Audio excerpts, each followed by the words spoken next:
O nosso programa Ética e Sustentabilidade traz hoje para uma conversa Sérgio Pamplona.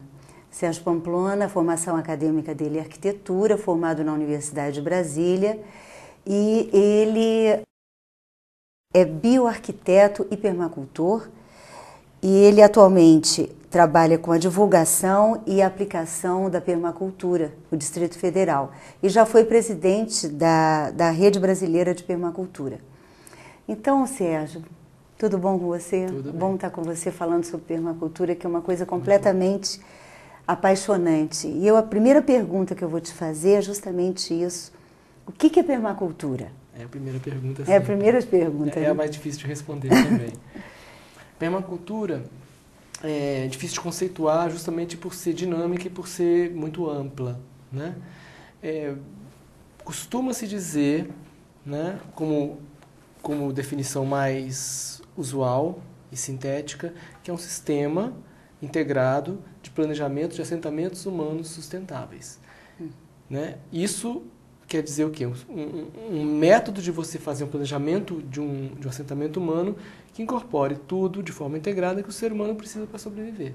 E nesse assentamento, então, todas as interfaces dele, habitação, subsistência, cuidado com os recursos naturais. Exatamente. E como que se dá essa estruturação, vamos dizer assim? Bom, eu posso fazer um rápido histórico para dizer como surgiu. A palavra permacultura é a junção em inglês de agricultura permanente. Então surgiu com agricultura, né? Vem do inglês permanent agriculture.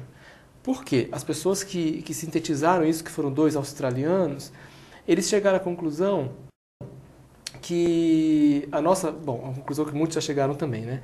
Que o modo como a nossa sociedade produz alimentos é um modo que, embora produza alimento que é vida, destrói a vida do local. E destrói o rio, destrói as práticas agrícolas modernas, ditas modernas, elas têm essa característica. Produzem muito de fato, mas produzem um alimento que pode ser questionado do ponto de vista nutricional e produzem alimentos que são catastróficos para o ambiente. Então, eles propuseram uma agricultura que fosse permanente. Para você ter uma cultura sustentável, ou seja, permanente, que não vá encaminhar-se ao suicídio, deveria ter uma agricultura permanente, que seria uma agricultura baseada em princípios naturais, né? Uma produção de alimentos integrada com a habitação humana, uma produção de alimentos, certamente o que se diz orgânico, como se diz orgânicos, ou seja, sem insumos químicos, sem venenos, e com todo o cuidado com os recursos naturais. Só que eles viram, logo de cara, né, que nem só de comida vive o homem, o ser humano precisa de mais coisas. Então a permacultura foi um conceito que foi expandido, né? Então se diz que é uma construção de uma cultura de permanência e não uma cultura transitória, que a gente garimpa e vai embora, porque a gente não tem para onde ir embora, não tem outro planeta. O outro planeta é esse, né, que nós conhecemos e que dá para habitar. Justamente. E você falou cuidado com os recursos naturais. Isso pressupõe, então, um manejo com todos os aspectos, vamos dizer, ou quase todos os aspectos, que dizem respeito aos usos e às atividades humanas. Então, eu vou, por exemplo, pegar um exemplo. Como que a permacultura vê essa questão em relação à água, por exemplo? Certo. Ao manejo da água numa comunidade, vamos dizer assim. Como a permacultura surgiu com uma visão agrícola e depois se expandiu, a sua visão inicial era a partir da propriedade rural, né? E depois adquiriu outros contornos, né?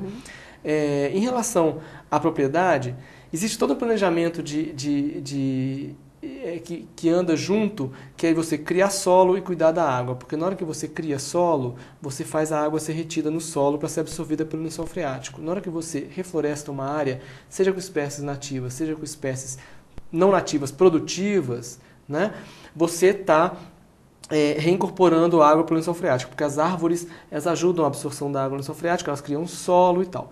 Então, isso pode ser feito numa propriedade e pode ser feito numa comunidade. Você pode fazer numa comunidade todo um planejamento a partir dos caminhos naturais da água. Então, a primeira coisa é fazer uma leitura do sítio, do local. E você pode fazer todo o estudo da drenagem. E você vai propor uma drenagem que não é, por exemplo, subterrânea. A gente nunca propõe num assentamento uma drenagem subterrânea, a não ser quando é estritamente necessário.